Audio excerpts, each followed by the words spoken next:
Good afternoon. Welcome to the Washington Institute. I'm Rob Satloff, the director of the Institute. I'm delighted that you could join us on this beautiful Washington day. In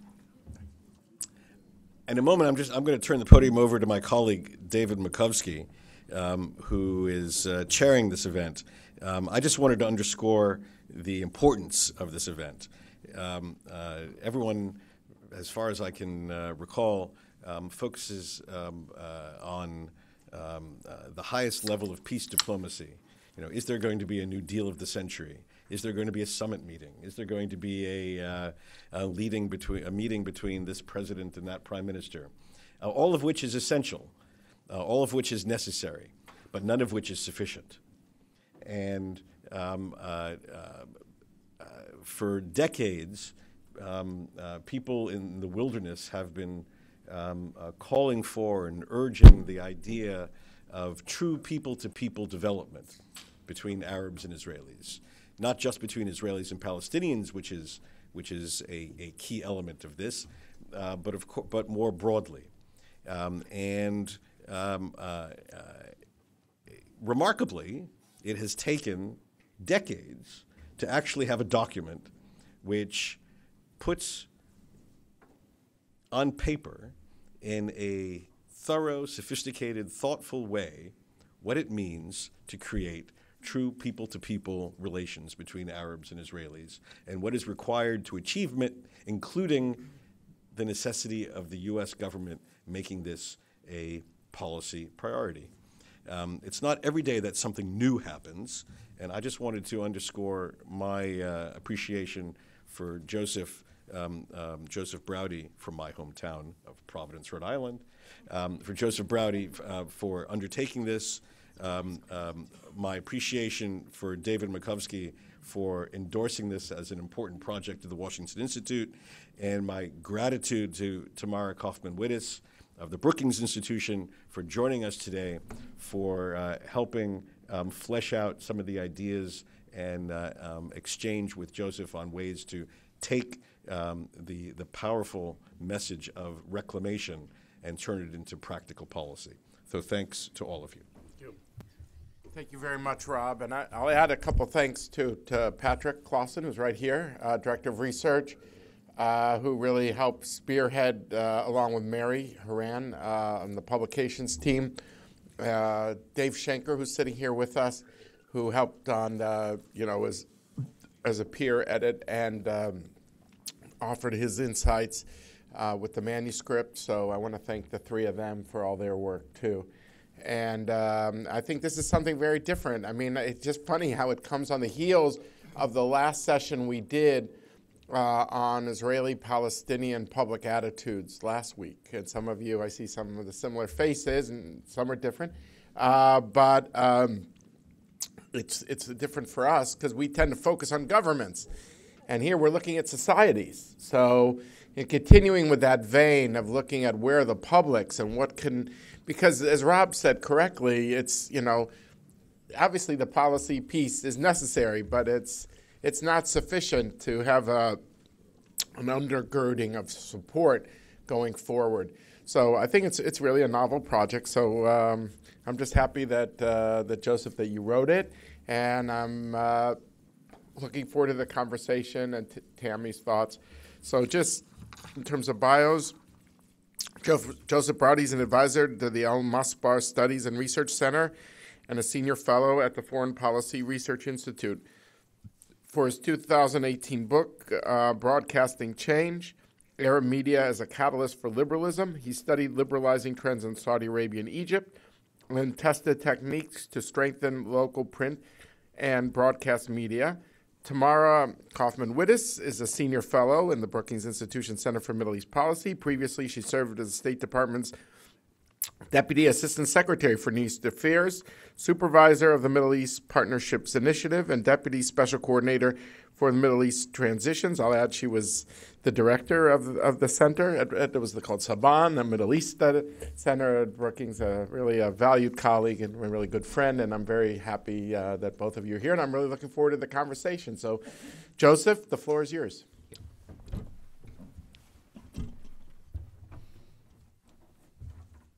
Thank you very much, David, Rob, and team at WINEP. It's heartening, and I'm enormously grateful for having the opportunity to do this project and to share it with you and through you. And thank you for Tamara for joining us today. I'll try to briefly describe the main points of the book. The book is concerned with Arab public discussions and culture in these societies, and it begins with the premise that culture is fluid and not static, and that proactive efforts to improve culture for the benefit of those who are immersed in it have the potential to succeed. It also adopts the view that the present-day depths of anti-Semitism and rejectionism in so much of the region, certainly while rooted in ancient prejudice, are also in part a modern phenomenon that is in part a reflection and a result of Western anti-Semitic impositions that were imported into the region for a variety of reasons by locals who admired them. But that there is what to reclaim. There are traditions of tolerance, traditions of cooperation and coexistence that are remembered to this day, and certainly in the 10 populous Arab countries in which together 900,000 indigenous Jews once lived. Grandparents in most neighborhoods have memories of Jewish neighbors, and children today, teenagers and so on, are more curious than they might have been in the past to learn about those vestiges, resurrect them, and reconnect with the offspring of these lost friends and neighbors. So there is what to build on, and it's important to figure out how to do so, because as I don't think is a widely, a really controversial thing to say, this culture of anti-Semitism and rejectionism, while undoubtedly exacerbated by the Palestinian-Israeli conflict and by that conflict as narrated to Arab publics, is not purely a function of that conflict. It is also a multi-generational legacy of indoctrination through schools, religious institutions, and educational institutions. And this powerful machinery, which to a significant degree continues to put out such material, needs to begin to reform. And there needs to be a different message. And the question of how to get there is an important one. And it's important because without a culture supportive of a settlement, it is difficult for diplomats who otherwise get along very well behind closed doors to reach one that they can sell to their own populations. And so the book is concerned with how to roll back that inculcation.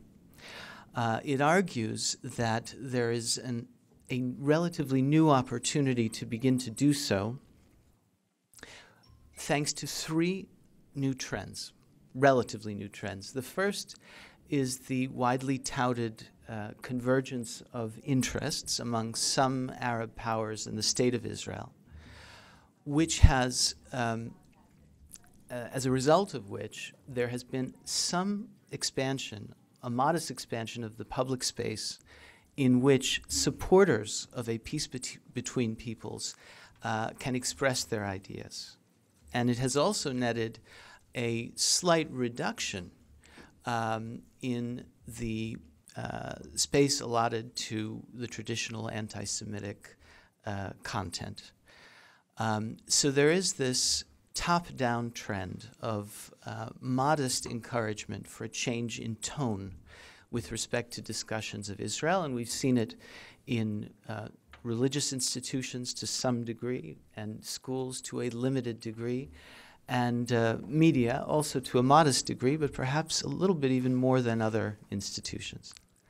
The second, if that would be called a top-down trend, is a bottom-up phenomenon, and in some ways, it's an even more exciting one that knows no political boundaries. So you have grassroots voices, particularly young people, in nearly every Arab country who are openly and boldly expressing their desire for a peace between peoples. They're affected by the globalization of culture in their environments through which they've learned things they never knew through school about Jews and Israel. They are also influenced by a sense that rejectionist politics have failed, and it's time to try something new in Libya, in Iraq, and so on.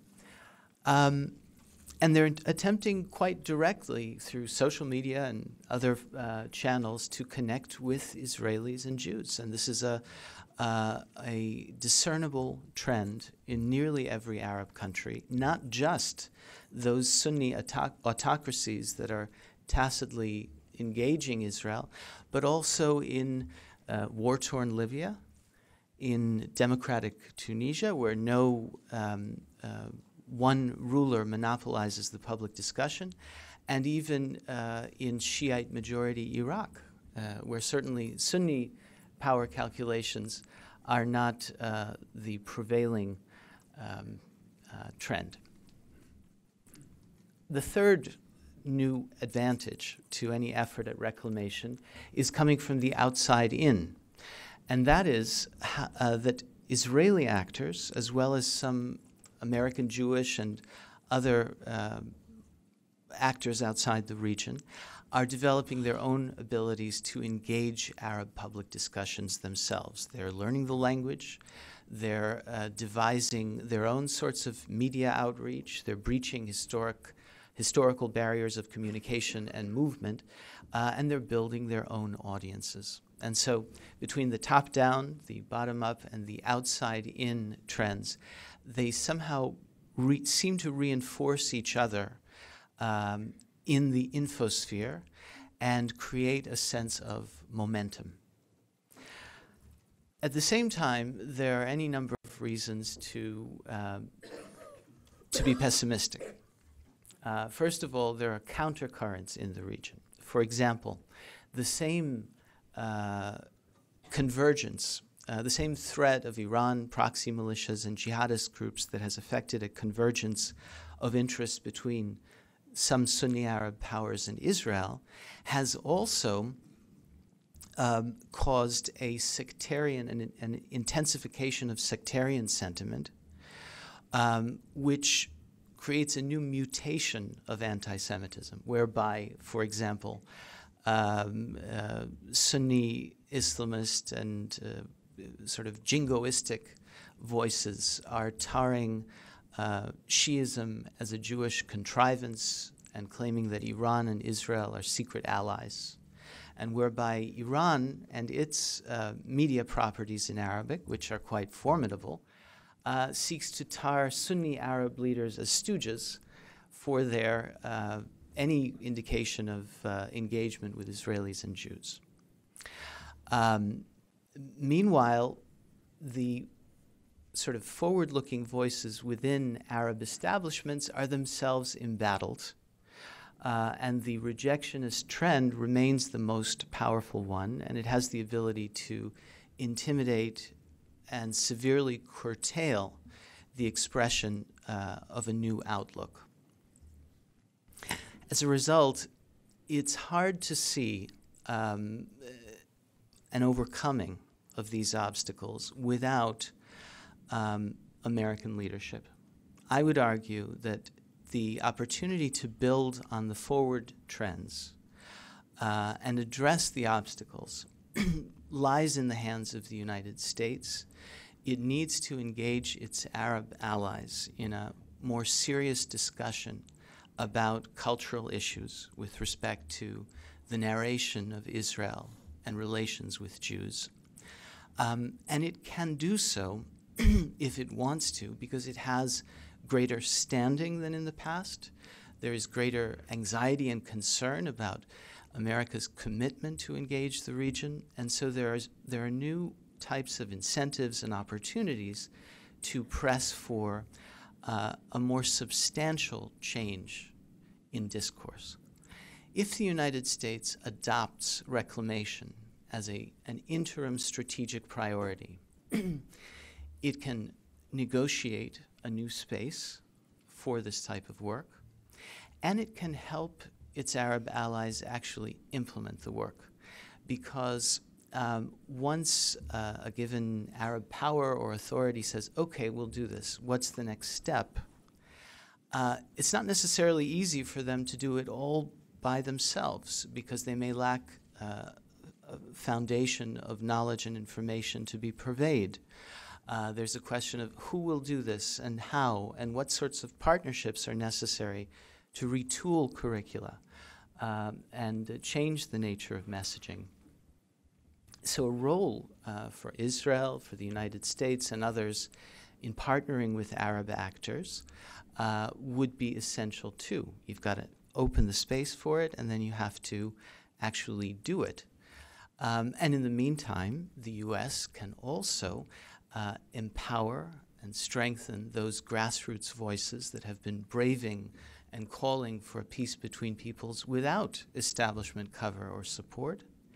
And finally, there are techniques which this monograph describes to degrade the media outlets and other mouthpieces of Iran in the Arabic language and of other belligerent state and non-state actors that are themselves an irritant and an obstacle to this effort.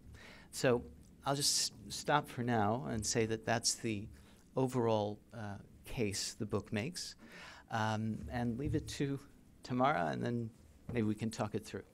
Great. Thank you, Joseph.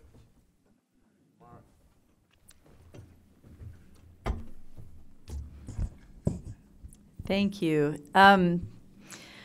This is a really refreshing monograph, and I commend it to all of you. It's nuanced and it's thoughtful on a question that, while it might not seem on the face of it to have immediate policy relevance, it's deeply important.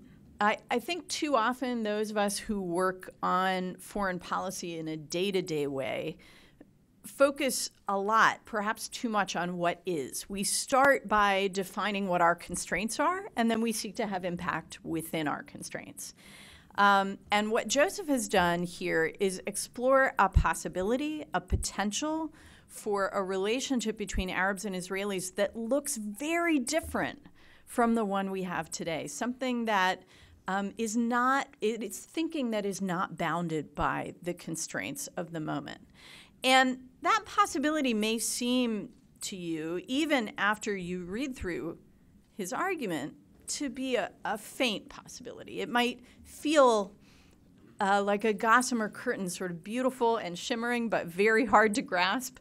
And yet, I think it's important for those of us who work on policy day to day to grapple with arguments like that, because without a sense of possibility, we create our own self-fulfilling prophecies of cynicism, perhaps especially about the Arab-Israeli conflict, and perhaps especially at this juncture of the Arab-Israeli conflict.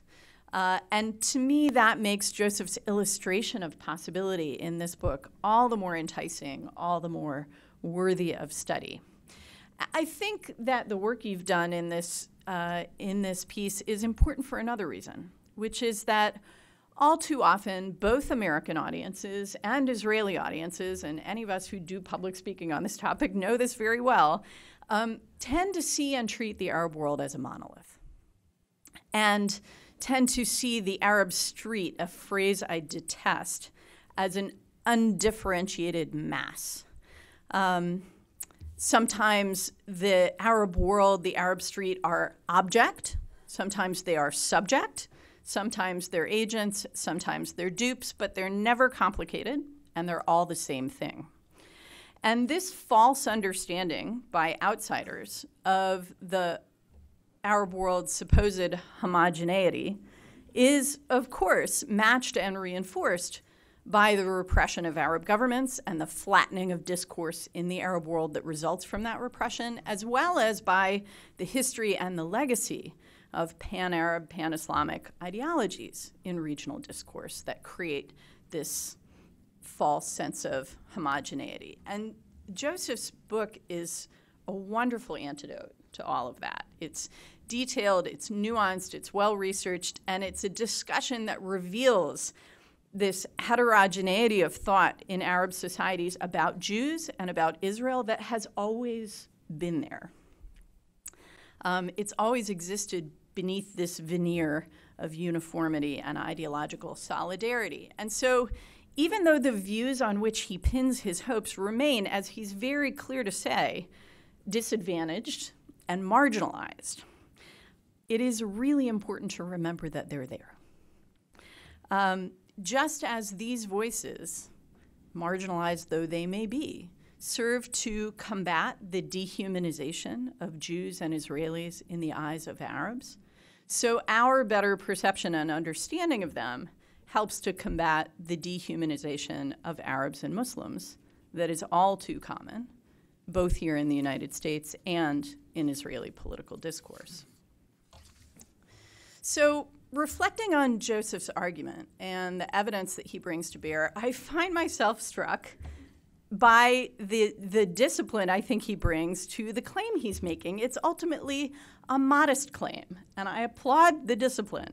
He writes, "Some view the goal of an Arab cultural sea change as unrealistic. They can be forgiving for doubting prospects to end Arab anti-Semitism in our time. But the sea change intended here is more discreet," he writes. "It means supplanting the present imbalance by which rejectionists intimidate and overwhelm the Arab peace camp in most institutions of society and state with a more advantageous competitive environment in which rejectionists have lost the standing to coerce, while the peace camp has won the sympathy and space to act." So really, the claim he's making is that there is an opportunity to create a possibility of change. There's a whole chapter in this book about Morocco and the Moroccan case of its unique interactions with Israel and with Jews. I think that it's a fascinating example and worth delving into. But I do think in many ways it's an aberration. And you acknowledge several of the ways in which particularly the choices of the Moroccan monarch were unique in the Arab world. But I also think that Morocco has a unique history and cultural legacy in the relationship between Arabs and Jews because its Jewish population was so large, relatively speaking, in the Arab world. And it also has a different history in its relationship with the West and the legacy of colonialism that is unique in the Arab world. And I think both of those help to explain the possibility, the space that allowed the Moroccan king to make the choices that he made. So all of this just to give you a little bit of color in how careful, how nuanced this argument is. And this careful argument leaves me with three big questions. The first is the possibility that Joseph is laying out here a real opportunity? Or is it an artifact of an historical moment that might already be passing us by?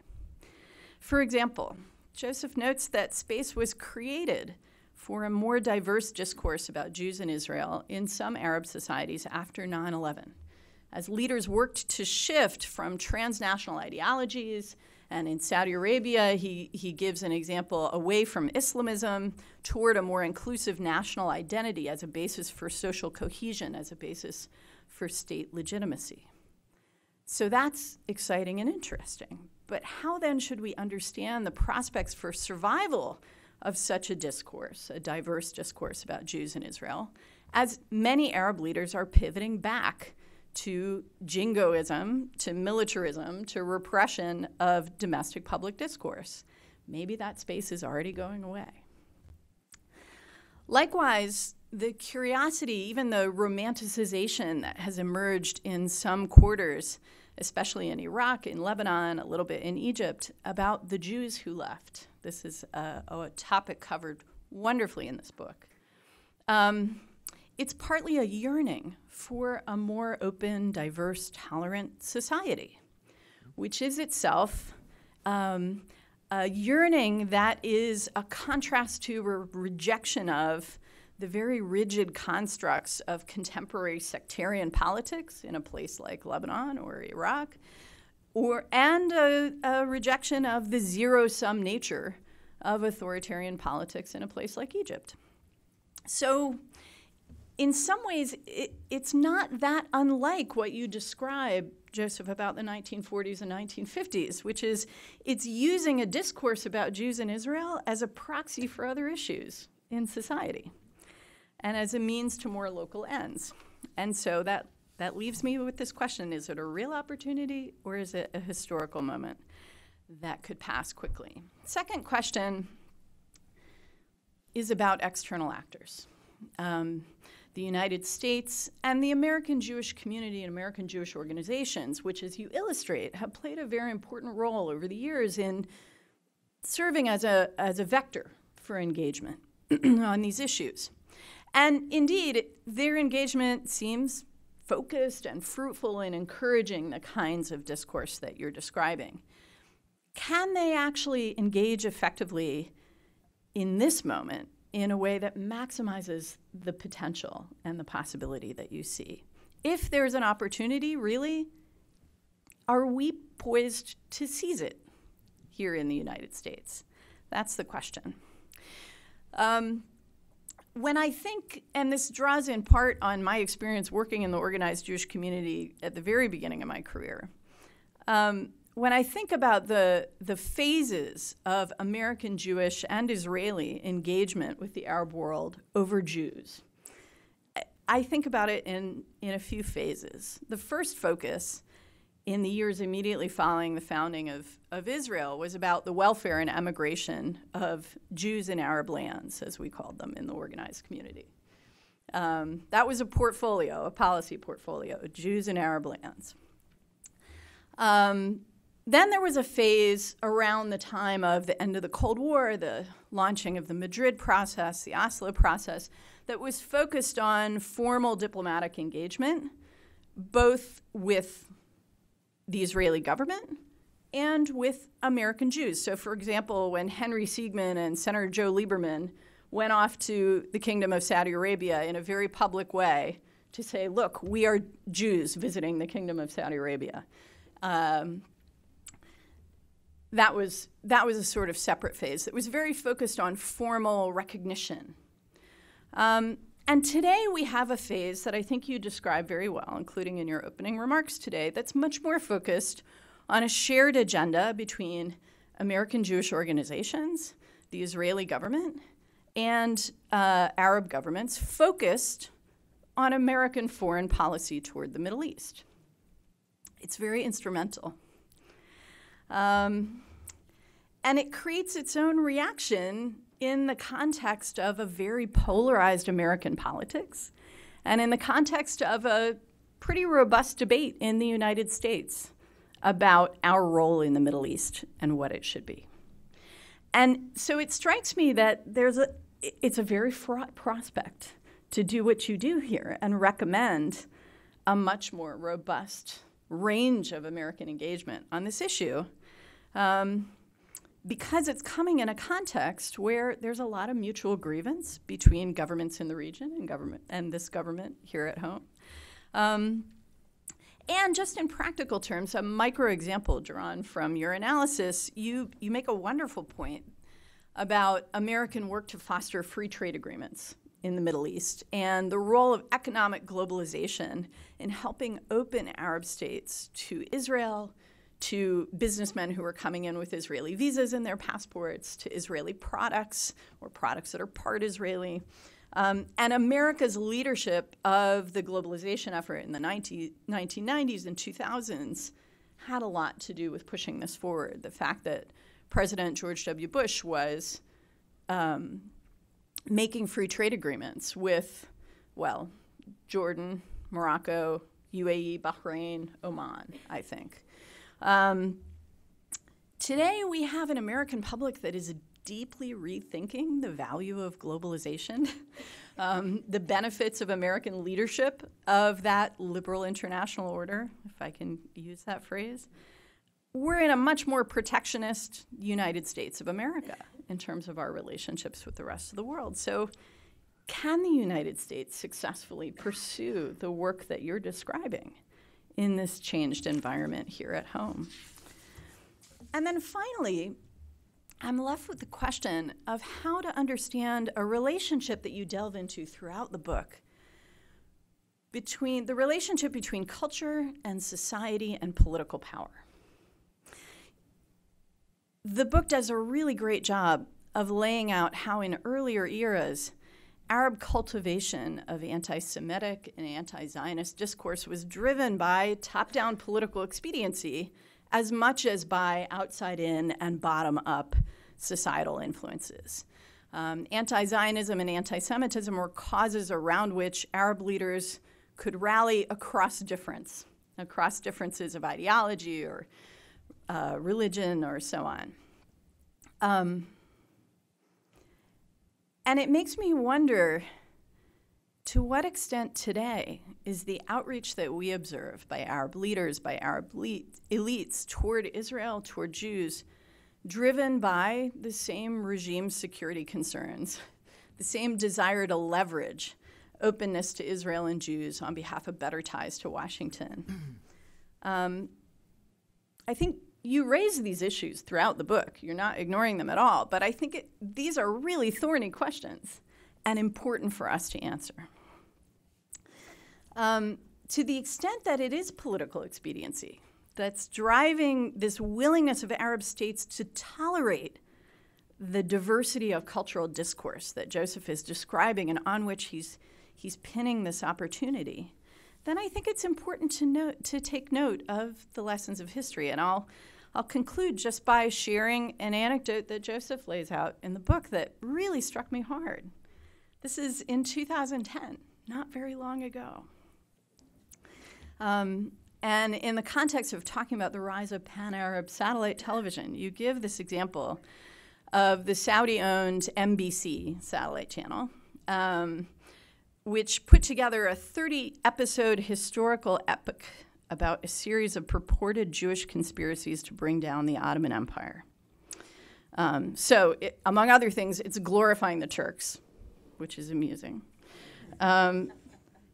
NBC paid Qatar's Echo Media to produce the series, and NBC, the Saudi-owned channel, granted Hezbollah's satellite channel, Al-Manar, the rights to re-air the series. So there are no angels in this story, right? You have this unholy alliance of sworn adversaries behind the shared goal of scapegoating and demonizing Jews. And to me, it is a really important cautionary tale. Because political expediency can be expedient. A lesson that our regional partners learned in December when President Trump made an expedient decision about the future of American forces in Syria.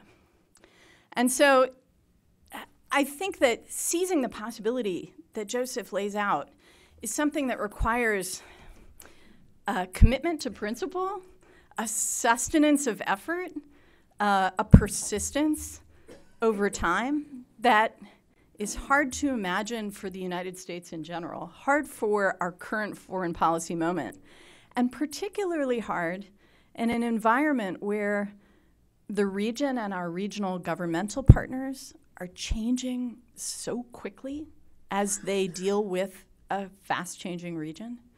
And we ourselves are having a debate about how we want to relate to that fast-changing region. So all of that is not to say that we should ignore this possibility. Far from it. I really think we need to think about it. And I am grateful to you for putting it on the table. But just to raise some questions for discussion. Thank you. Thank you very much. That was great. That was great. Tamar, thank you for a very thought-provoking, talk. I would like to just go back to Joseph, if you want to respond at all to Tamara, and then take it from there. Well, you raised a lot of good points, and I do try to. Some people say that when I write these things, I portray a horrifying picture and then tell people, now here's how it's all going to work out just fine in the end.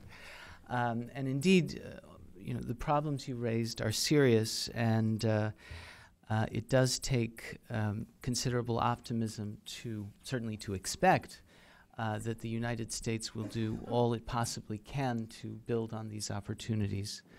I'll just talk about a few specific issues that you raised. First of all, you were, I think, right to ask to what extent does the discussion of Jews indigenous to Arabic-speaking countries reflect a more general yearning for which Jews are a symbol, as opposed to a real palpable desire to engage the descendants of those Jews.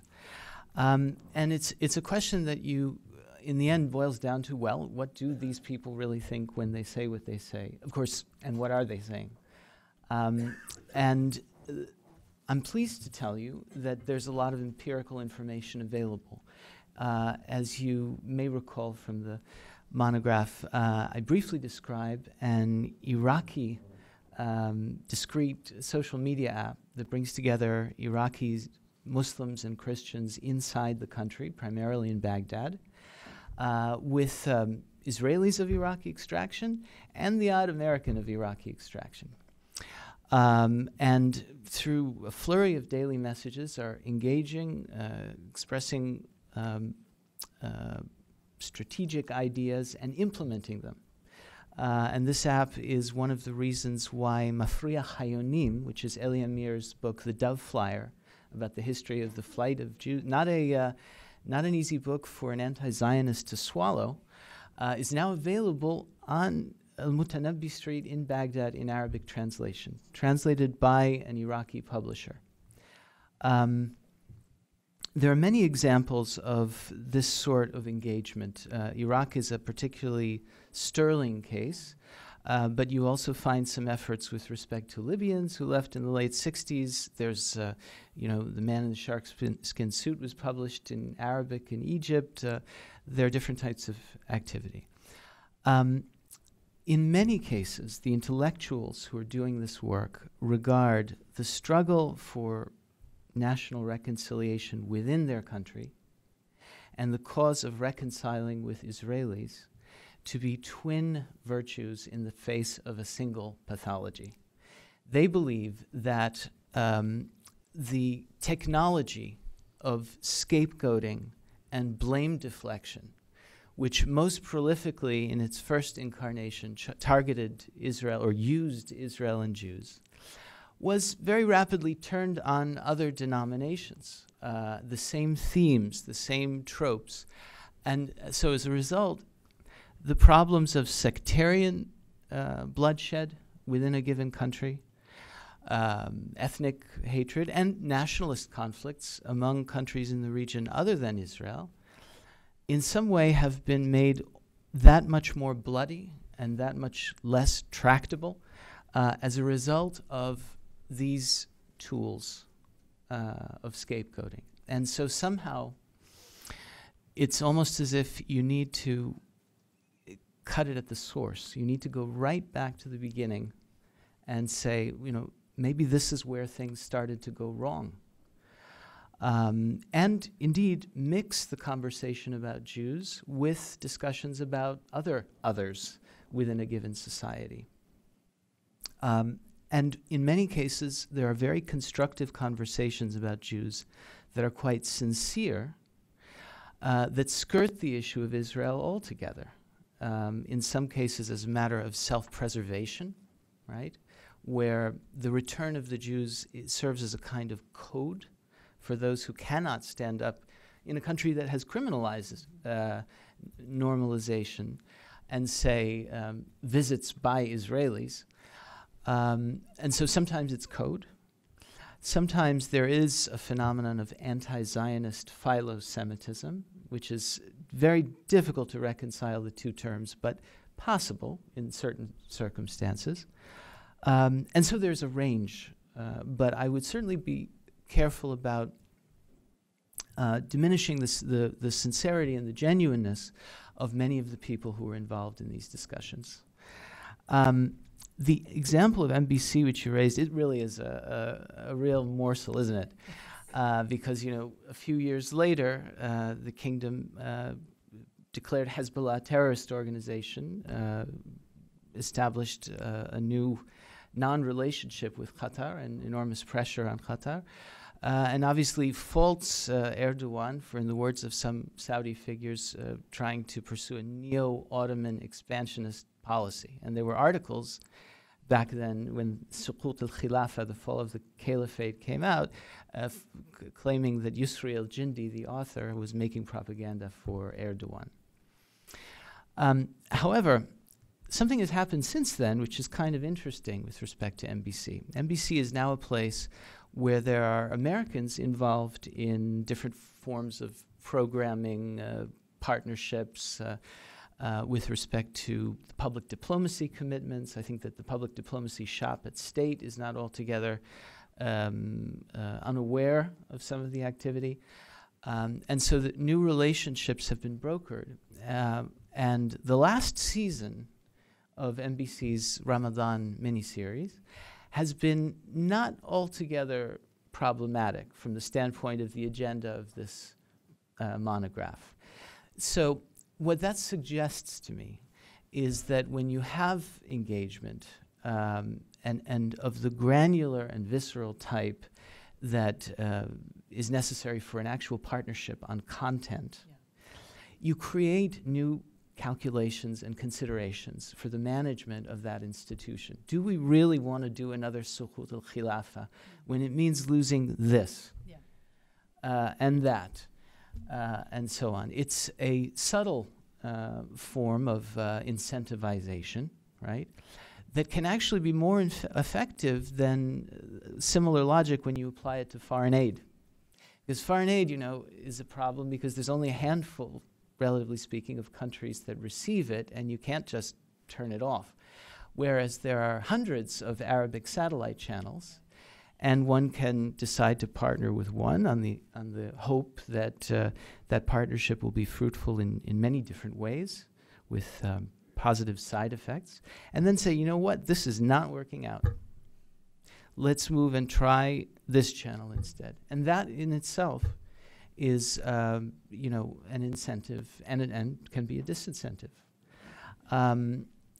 But, as you put it most profoundly, can we really do this even if we tried? Is the U.S., leaving aside this administration or that, is the structure of government and it's the degree to which it can engage granularly up to the challenge of what is a game of inches. I mean, this is about, for example, one of the theories in the book is that you have a sort of a 10% that is embattled within a given media institution that if they were empowered could rather quickly change the tenor because the majority are agnostic like anywhere else. It's about knowing who they are. It's about finding ways to engage them and say, we want this, our agenda calls for so-and-so and so-and-so, and let's do something with this little clique and so on. Does the U.S. have that ability and commitment? Alas, I confess, it seems to me the answer is no. You have to build it. You have to decide that you're willing to do the research and the training of the personnel who would do this type of engagement. So this is a long-term process. If today the kind of high-level negotiation I called for happened and succeeded, and the person said, okay, where do I sign and now what happens? I don't know that we have the team to do the implementation. I think it's very important to develop that team. And I fully acknowledge that it would be doing so aspirationally. So I think those are some initial responses to your very valid points. Thank you, Joseph. Maybe I'll ask the question and open it up. Just for this audience, because not everyone might be as familiar, if you had to group these countries and say, when you look at the top-down part of this equation, would you put it in like column A? And I realize these are not necessarily mutually exclusive. People that are doing this to curry favor in Washington. Mm-hmm. Column B, how many are trying to curry favor in Jerusalem? Mm-hmm. Column C, how many of them believe this is a way to find a wider front against Iran? Okay, now there could be a little of each. I'm not saying there's not, but I'm just trying to think for this audience, just to put a mental map in their head, given your research, which countries would you put in under which column? And the second question is, again, for an audience that might not be as familiar, like many people wouldn't know that, I don't know, was it a quarter or a third of Baghdad was Jewish, right, in the late 30s? 40%. 40%. Could you just give these people a little bit of a taste of in the modern era? I'm not saying going back to the Babylonian Talmud, okay? But I'm talking about in the modern era, what is the golden age for some of these countries in terms of their engagement with the Jewish communities? Right. Just to give a flavor so people, could take these broad ideas and kind of connect them to individual countries. So, okay. So to your first question about column A, impressing and pleasing Washington, column B, impressing Jerusalem, and column C, something about just the information war on Iran, if I understand you correctly. There might be other columns too. Sure. There should be no doubt that the incentive to develop content with an eye to how it will be perceived in Washington is a very powerful incentive, if not the most powerful incentive. I write that the sweetening of treatments of Jews in Israel in Arabic discourse has been the cumulative side effect of numerous other policies, the purpose of which was not simply to normalize relations. And one of them is undoubtedly arises from concern about the staying power of the alliance with Washington. And I think articles like Tamar's recent paper in Foreign Affairs helps that. You're helping us because you're alerting an international audience to just how temporal this commitment might be.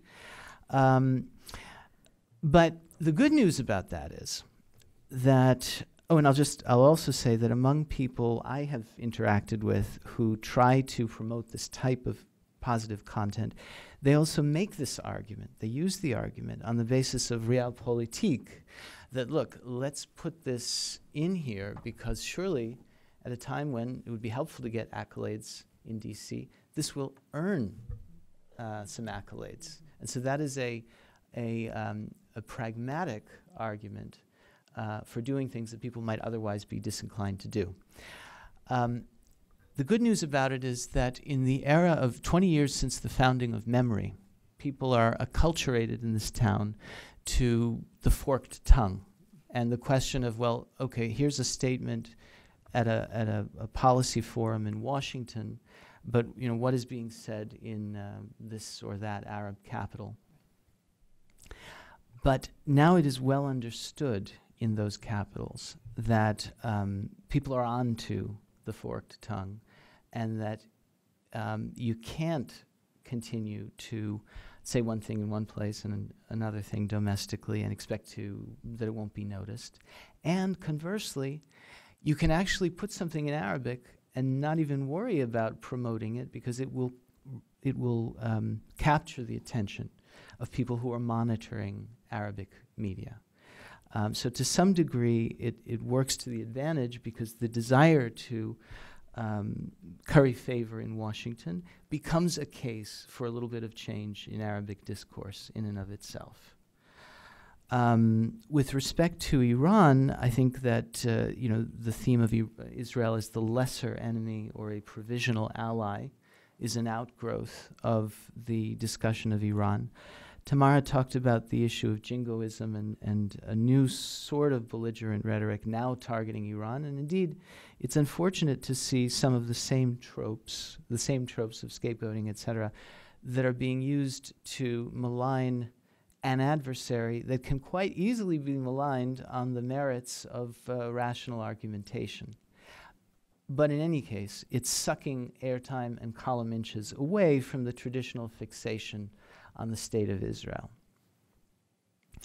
I'll move on to Baghdad, a topic certainly close to my heart. On the eve of the Second World War, that was when several censuses indicated that 40% of the city was Jewish, and it was among indigenous Jewish populations in Arabic-speaking countries one of the most integrated into urban life. The first minister of finance of the Iraqi state, Sasson Hezkel, was himself an Iraqi Jew. Virtually all members of the Iraqi National Orchestra were Jewish players. There was somehow a tradition that the vocalist was Muslim and the instrumentalists were Jewish. They fled en masse in the airlifts of 1950-51 to Israel and became the Voice of Israel Arabic Orchestra. Then they had a new injection of talent in 1957 after the Suez War netted the eviction of most of the great librettists, musicians, and actors and so on from Egypt's Jewish community. But anyway, back to Iraq, it was a place in which there was a Philo-Semitic strand, a genuine Philo-Semitic strand, that, I would argue never really vanished. Baghdad, for those who speak Arabic and visit the place and get to know people, is truly a city of Jewish ghosts. Everyone knows where the houses are and what used to be a synagogue, and there are these memories, and there are songs that are still sung that were authored by Salah and Daoud al-Kuwaiti, sort of the George and Ira Gershwin of Baghdad. And so we look at Iraq today and think of it in an entirely different context and imagine that it would be the last country, or one of the last Arab countries to sign a treaty with Israel. There's reason to make that statement on the basis of the politics of the government. But when you're talking about the population, there is a very strong fiber of philo-Semitism that endures. And just in closing, in response, I will tell you, with regard to American Jewish engagement in Arabic, that I've had the opportunity working with an organization called Jemena, Jews Indigenous to the Middle East and North Africa, based in San Francisco, to do Arabic content online about these histories of all of these countries. And the response is really quite remarkable. We pick up about 5,000 new followers a week, and last week I got a report from a follower who's a frequent poster to the page in Algeria, who said that a cleric in his mosque had made the usual protocols infused stem-winding sermon, and he had stood up and challenged the cleric and evoked great anger, and the cops were called in. It reminded me of a tradition of the Prophet Muhammad that the most noble jihad is a kalimatu haqqin fi wajhi imamin ja'ir, a word of truth in the face of an unjust cleric. And there it was. So the engagement can yield results. Great. Thank you. Questions? Yeah, Eliana Sacker. I just want to throw... Eliana, I was born in Jerusalem, Israel. I want to throw another wrench into the wishful, wonderful presentation and all the points that were raised. Just as Palestinians are raising the right of return to millions of descendants of the original Palestinians who went in 48, Jews of Arab lands are making, or their descendants are making lists of all the properties that they have lost in the Middle East. My father, who came from Europe, Russia and Germany, had stores all over the Middle East, and in 48 they were all confiscated except for Beirut. So my brother is also making a list of of property. So I think it's as soon as they raise that issue, I mean, Israel is not going to allow 5 million to come back to proper Israel. Thank you. If I can just, by the way, just interject for 1 second. I have noticed a pattern. I'm not, Eliana, talking about your brother, of course, but with this issue of the property of Jews in Arab lands, I see a correlation in terms of at least public reference to it is when there's an active peace process. Because I could tell you, as someone who worked for Secretary of State Kerry, this issue flared up very big during our talks when Prime Minister Netanyahu, when they were talking about having a refugee fund, raised what about the Jewish refugees from Arab lands, and that had a whole the U.S. government scurrying. What exactly was there? And I look back at the statement that Carter made and Clinton made, and they all came at like kind of the height of a very active peace process, and then as that kind of ebbed away for whatever reason, the U.S. government statements also ebbed away. But I don't know. But I think she raises a very interesting point that is mentioned. No, it's a very important point and question, and I'll address different aspects of it as quickly as I can on the issue of return, on the issue of assets, and the issue of relevance to negotiations. First of all, with respect to assets, volume, property, etc., it is a horrendous story. There are various efforts to tabulate and so on. It's a larger number of refugees, and it's a vastly larger amount of property and assets. Now, how that plays into a diplomatic process is not something I'm going to work on with you right now. But what I will say is that there have been efforts, as David has pointed out, to introduce this issue into the discussion over refugees and to point out that there were 2 refugee waves and try to call for balance in discussions of the refugee issue. These have been information campaigns that primarily targeted Western audiences and were oriented toward Western decision makers. And of course, I would credit those efforts in attempting to complete the historical record in their fashion. However, there has not been an equivalent effort to lead a new discussion about this history in Arab countries. That was not seen to be on the map. Doing that would require certainly honesty and raising awareness about the just material and moral claims, but it also has to be connected with a rekindling of the positive memories. So it's, real dialogue needs to be based on honesty, but it's not only about confrontation, saying you owe us this and you owe us that. It's also about coming together. And so to come back to return, I like to point out to Arabs with whom I correspond through the Jemena site that Jews do not aspire to return to Arab countries in that sense, but do seek a return of the heart, a return of the spirit, a return in sense of potentially visiting, investing, studying, etc. And these things could be very constructive. Rob? Can I do you want to say? Yeah, please. No, I'll just add very quickly. I think part of one consequence that I fully expect will emerge from a lot of the phenomena that you're describing at the sort of societal level in terms of renewed engagement across boundaries is just the very simple fracturing of the narratives that exist within Arab societies about what happened to their Jews. Mm-hmm. I mean, Egyptians will just say, well, they left, right? But every Jewish family that left Egypt has a story about how and when and why, right? And it's, a family member was arrested or they got a warning or their property was confiscated. And the telling of those stories at the individual level, I think is beginning. It's beginning. Mm-hmm. And so at a certain point, you talk a lot about kind of critical mass. Mm-hmm. It starts to shift the understanding and break that narrative, just as Israel, until the new historians, had one narrative about what happened to Palestinians in 48 that was not entirely accurate, right? So we'll see who's going to be the Benny Morris of this phenomenon. All right, Rob.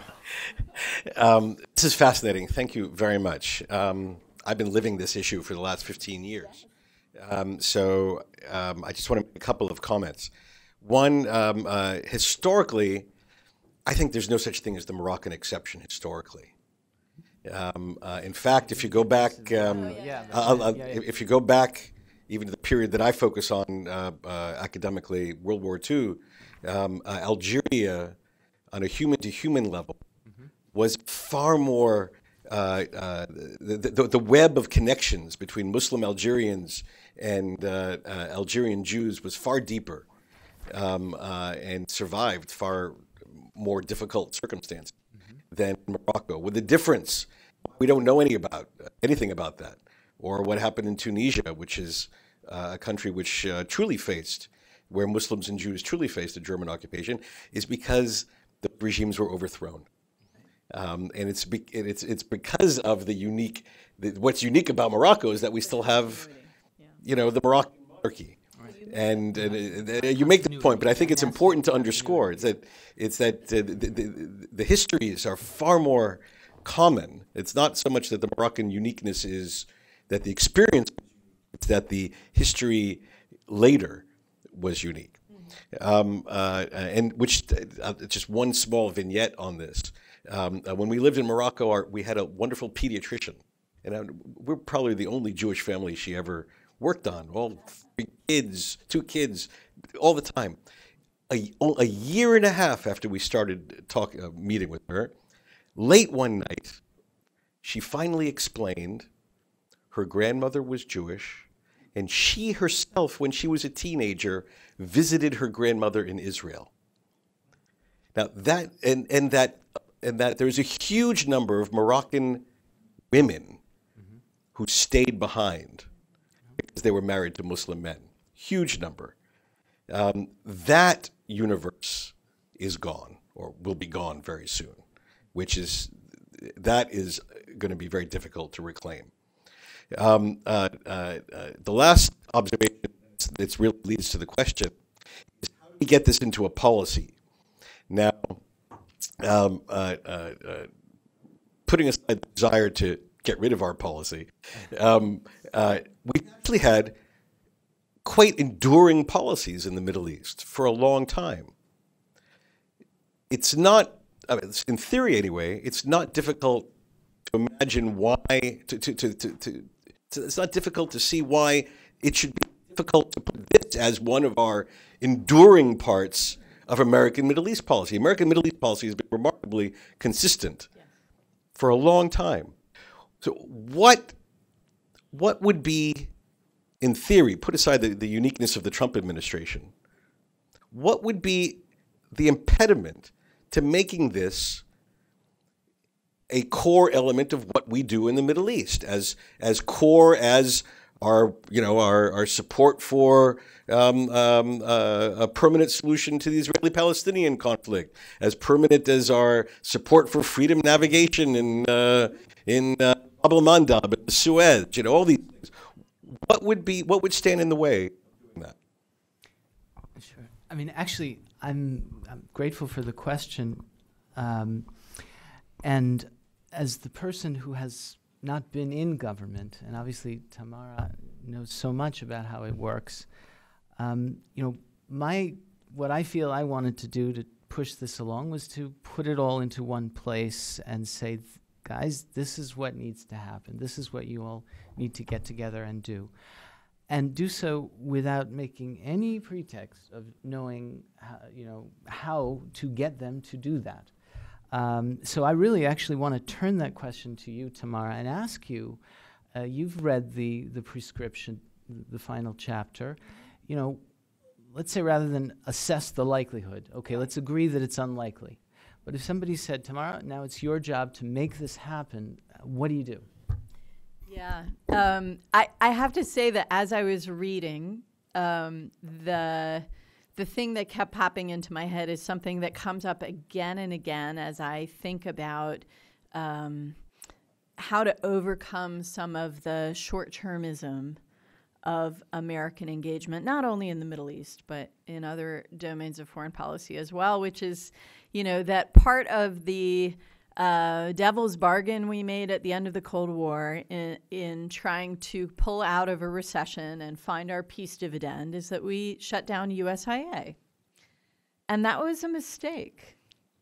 One of the most important ways you can inculcate a long-term objective in American policy is by creating an institution with a mission and resources and capacity, right? USIA did that for the United States during the Cold War with great effectiveness and in the immediate post-Cold War era. And then the Clinton administration and Senator Helms decided that something had to go. And USIA and ACTA were the sacrificial lambs to the end of the Cold War. And I think we can see that we miss that capacity, and we need it for different objectives now. So that was the primary sort of to-do that I came away from reading the prescriptions on. But the other thing, when you think about enduring elements of American policy, how do you enshrine them? If you don't have institutionalized bureaucratic capacity to enshrine them, you need a strong demand signal. And the demand signal can be domestic, or it can come from your partners out wherever it is you're working, right? Korean Peninsula or whatever. And so that, I think, also comes back to what Joseph is describing and pointing to in the rest of the book, which is that we can, there's a weak demand signal here. And if we do some work, we might be able to strengthen it. And then that creates a degree of self-sustaining dynamic for policy. Mm-hmm. Okay. Anyone right over here, please introduce yourselves. Hi, Hello? Oh, hi. My name is Matthew. I work for Stand With Us. So I have a question regarding the state of Israel and the history of wars that Israel has gone through, all the major wars. So, there's been wars ever since Israel's been been a state. How has that impacted the prospects for Arab-Israeli reconciliation? Does it seem to kind of set progress back to zero and start from scratch? Or does it or is there evidence or empirical evidence to kind of suggest that maybe, not all, Arab residents can, or Arabs in the Middle East can see past what the leaders are saying and kind of, not look to demonize Israel as a lot of Arab leaders did during these conflicts? I don't know if that question makes sense. I want to get your take on that. Can I pile on to that a little bit, Joseph? Because it struck me that in your narrative of the sort of history of the issue in the Arab world, the wars of 48, 56, 67, 73, 82, even the 91 Gulf War in which Saddam really wielded this it all faded into the background of this cultural history. And so I'm actually really curious to see what evidence you saw in the cultural discourse of those geopolitical conflicts. Right. Well, so I alluded to and cited Yehoshaphat Harkabi, who really tends to see the wars as being in the driver's seat, with respect, and that is his perspective. And there's no question that when you look at the wars, and if we're talking about the cultural effects of the wars, if that is the question, that there is a combination and a continuum in which to some degree they are fueling anger toward Jews and the Jewish state. To some degree they are informed by anger toward Jews and the Jewish state. So it's not one or the other, it's both. And I'm sure that, if you're trying to in some way empirically diagnose how much of it was this and how much of it was that, the answer might differ between one conflict and the next. And those are important questions. But in the end, there's no question that the war and the history of war has exacerbated this cultural problem.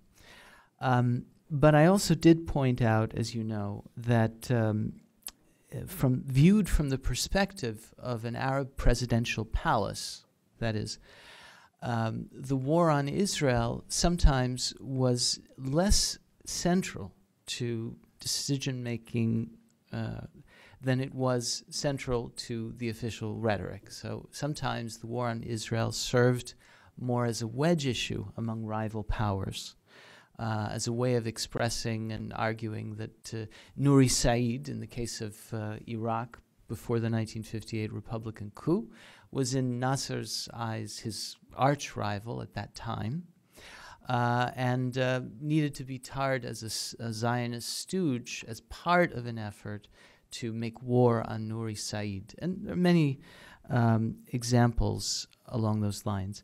But, there's no way, of course, of divorcing the wars from the cultural dynamic. But I think, would you agree with, both of you agree with me, what is interesting is that it's been now over 45 years since the last Arab interstate war with Israel. Conflict lives on through television, and what the Israelis and the Palestinians has the religious dimension whenever things blow up at the Temple Mount, Haram al-Sharif. But the wars, when they happened on the interstate level, were very episodic. It doesn't seem to have dug deep into the society. Or the Israeli-Palestinian issue, when you have terrorism, occupation, all these things, that is something that is a daily kind of reminder. You can't get out of that. But I don't know, talking to Egyptians and Jordanians, and it could be the types of people you engage, so I don't claim to be scientific, you don't see the scar tissue as much that you would. Yes. Although it is deep in the sort of curriculum, right? I mean, the October War Museum, right, in Cairo. I mean, every school kid in Cairo goes through that set of dioramas of, so. We've been there. Yeah, so.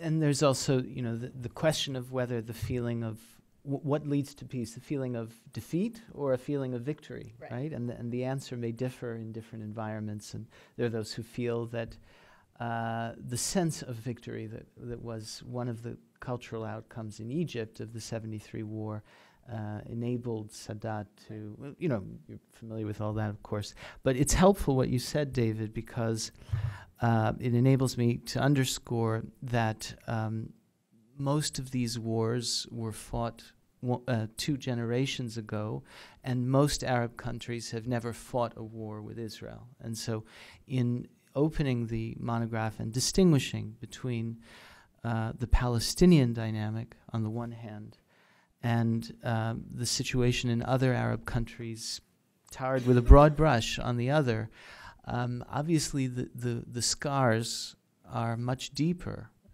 among Palestinians, and that is a significant point of departure when you begin to talk about culture in these environments. In other words, in Sudan, very few people have a personal story that is connected to any Arab-Israeli war, whereas in the Palestinian areas, it's a very different reality, and would be a different monograph if it were to attempt to focus on culture in the Palestinian areas.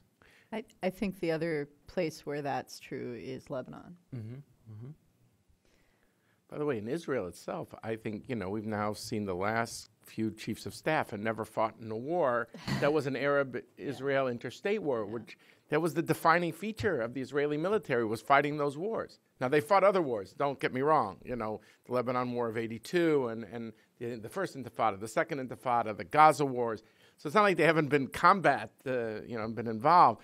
But in terms of the classic period of 48 to 73, we're in a different era in a certain way.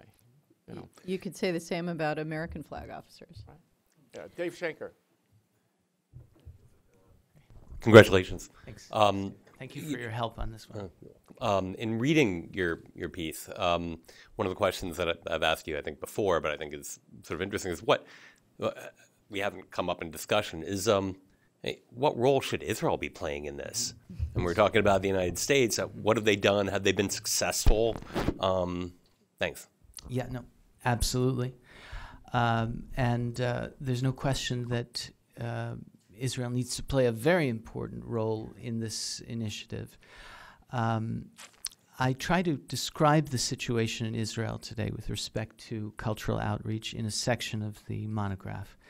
And the good news is that there are new initiatives that have been, in some cases, remarkably effective, and there's even competition among different actors, a fractious group at times, who all agree on the need to engage and have very different ideas about how to do it and what to say and so on, that range from the Israeli Foreign Ministry Facebook page, which now has 1.7 million followers, for its digital outreach team of 5, creating these videos every day, that, you know, it's remarkably effective.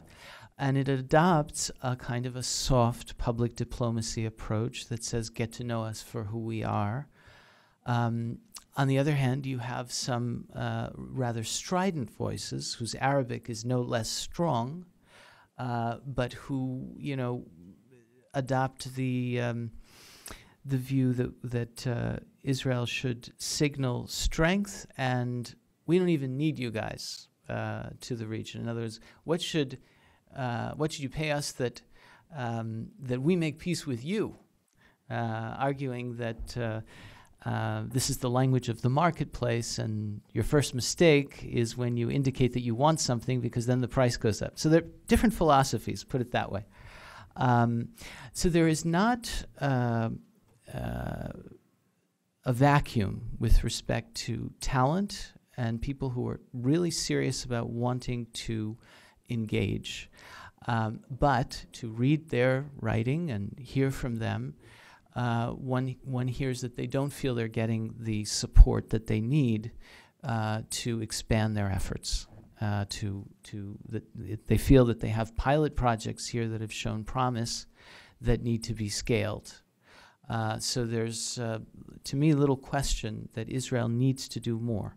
It's really come a long way in the past few years after, a couple of decades of writing off this idea altogether. But the people who are doing the work are under-resourced. I also think that if the U.S. shows leadership, that will affect any pessimistic sentiments. If the moment the U.S. signals that it wants to make this a strategic priority, I think that electrifies the discussion within Israel and gives the people who are pushing for a civil approach real strength in the internal discussion. So I think American leadership, again, even with respect to encouraging Israelis, is very important. Can I ask a follow-up on this? It's a picayune, but so in that section on Israel and what Israel's doing, you're pretty much focused on mostly on but one thing that I didn't see, and I'm curious about, because you talk about the sort of integration of Mizrahi culture into Israeli culture and the opportunities that creates, and you see in recent years some Mizrahi music, like pop acts that have broken through into the Arab world, right? I'm thinking there particularly of these 3 Yemeni sisters, yes. And there have been a couple other acts that seem to have kind of broken through like that. And I'm curious what you think the impact of that, because it's totally unintentional, right? They're doing their thing, they're doing it for a domestic audience, they're going big, and it has this trans-border impact. Yeah, no, you've got Ewa, you've got Dudu Tassa, who's the grandson of one of the brothers Kuwaiti, which in itself is a very symbolic thing, that the grandson is singing his grandparents' songs and making them, dance hallable. So, and they do win a very large audience spontaneously without any proactive outreach. And I can tell you there are people in the Gulf who are interested in hosting these people in a big concert hall. Mi 10 get to the point where it's possible to actually manage that. But I believe that is a major underutilized resource. The notion of Mizrahi Jews as civil ambassadors and as bridges of connectivity, because it's interesting for the early years of the state, Israel was concerned with portraying itself as a Western-style democracy, and now it's Israel's enemies who are concerned to the same degree with portraying Israel as a Western implant, etc. The reality has always been, or long been, that Israel's Jewish majority is a Mizrahi majority. We're now in a situation where there's both a Mizrahi majority and an Ashkenazi majority because of the Stav Shafirs of the world. Right, Yeah. and movement toward integration, not to exaggerate and suggest that it's a thoroughly integrated, but certainly things have changed a lot since the 1960s and 70s. Mizrahim are, to a significant degree, at a disadvantage in terms of civil engagement because they're underrepresented in academia.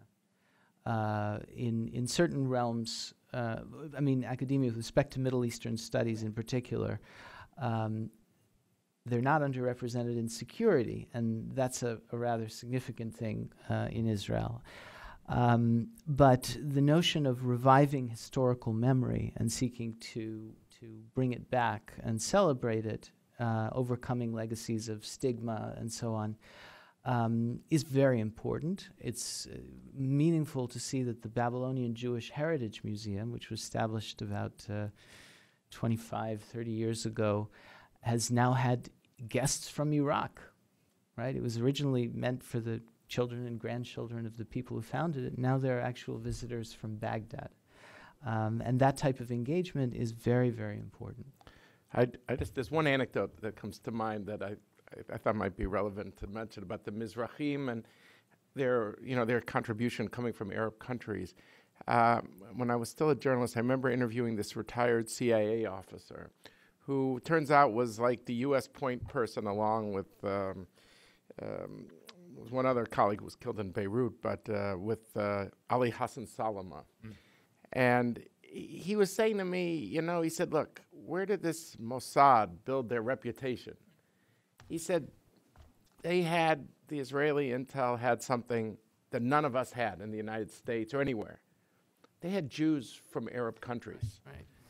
They knew these societies from the inside. He said, everyone's heard of Eli Cohen, the guy who was hanged in Damascus. He said, you know how many Eli Cohens they had? They had a lot of people. That's how they built their reputation in the first 25 years of the state. These people were educated there. They knew the countries. They knew the elites. He said, do you think we had that in the United States? We didn't have that. He said, now they're all with the rest of us. He said, that generation of the Jews from the Arab countries is gone. Now, there might be other people, stragglers or whatever, but and the Jews that came from Iran have come later. But I'm not here to suggest that anyone who comes from these countries is a Mossad agent, God forbid.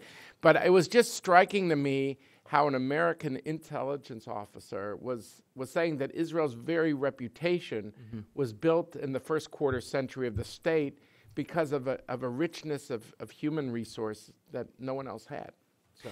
Indeed, you're going to say that we need to wind down, I'm sure. But I'll just say very quickly that there's also a parallel to the nucleic Islamic state of Medina under the rightly guided caliphs. There are several traditions of Abu Bakr and Omar, where whenever they had a military question about a conflict in some distant area, they always had locals to ask because they were such a magnet. People were so excited to come to Medina. The Olim Chadashim to Medina were their informants and gave them military insight. And indeed, as you say, what we see, with regard to Iranian expats today is something a little bit, and the role that they are playing as an asset to the state with regard to Iran has some parallels with the more distant past when the Voice of Israel Arabic service was a really good broadcast particularly in the 1960s into the 1970s, because they had these seasoned journalists from the cultural capitals of the Arab world, and it's been hard to make up for the loss of that generation. And the question of how to retrain people in this new environment is a creative challenge. So look, I want to really thank you, Joseph and Tamara, for a really extraordinary session. I mean, you really shed light in an area we usually don't deal with here at the Washington Institute, and I think you expanded our horizons, and I'd like to thank you both. Thank you very much. Thanks a lot. And I am told that we have books, and so if we can, on your way out, that you'll be having a book, and I'm sure the author will be more than delighted to sign it. And if you sell it on eBay, I'm sure we'll triple the price. So thank you. Thank you all very much. Have a good day. Thanks a lot, Dave. I really appreciate it. Great.